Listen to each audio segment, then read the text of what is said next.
Hi everyone, welcome to my channel. And today I'll be going over t-tests, and specifically dependent paired t-tests. It's also sometimes called paired two-sample of means. And let me just introduce the question first, when you could potentially use this specific t-test.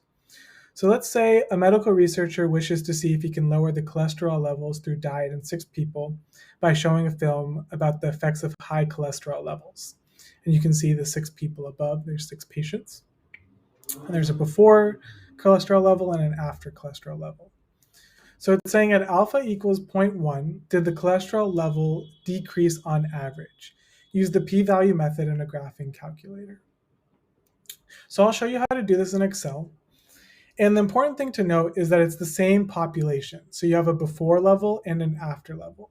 And that's why you use the specific t-test called dependent paired t-test or paired two-sample of means.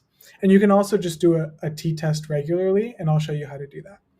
And so before I start, let's define the null hypothesis and the alternate hypothesis. So the null hypothesis is that mu of d equals 0.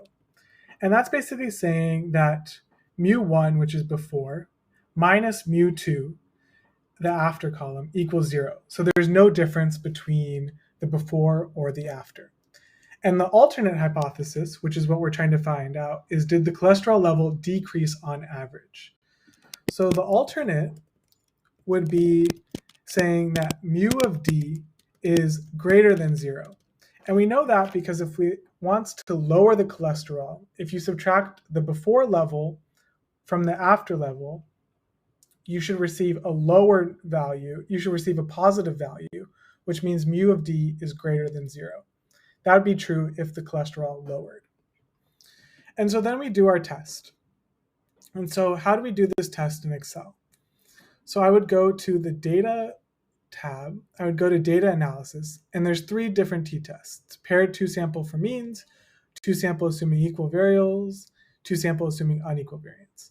And again, this is a paired two-sample for means because they're paired. It's the same population. So I would go okay. The first thing I would do is I'd have my variable 1 range being before. I'd have my variable 2 range being after. I would click OK. And then you would get your t-test paired two-sample for means. What I like to do is I like to just label my variable 1 before and variable 2 after, so it's not confusing. And the other thing to note is if you're asked for averages or variance, this automatically calculates it for you. So I'm just going to increase this for a sec.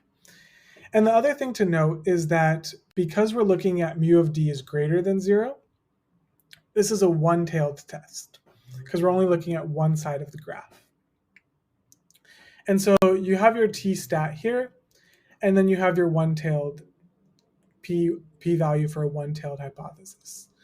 So you see that the p-value is 0.1019, and you might be asked to calculate this to up to 4 variables. And so I would just say 0.1019. And so what do we do with a p-value of 0.1019? So let's say p equals 0.1019. So we compare this to our alpha value, which is 0.10. And we notice that p is greater than alpha, which basically means we cannot reject the null hypothesis. If p was less than alpha, then we can reject the null hypothesis, and there would be enough evidence to support the claim of the alternate hypothesis, which means that the cholesterol level did decrease on average. But because the p-value is greater than alpha, 0.1019 is greater than 0.10, we cannot reject the null hypothesis, which basically means that there is not enough evidence to support the claim that the cholesterol level decreased on average. Thank you.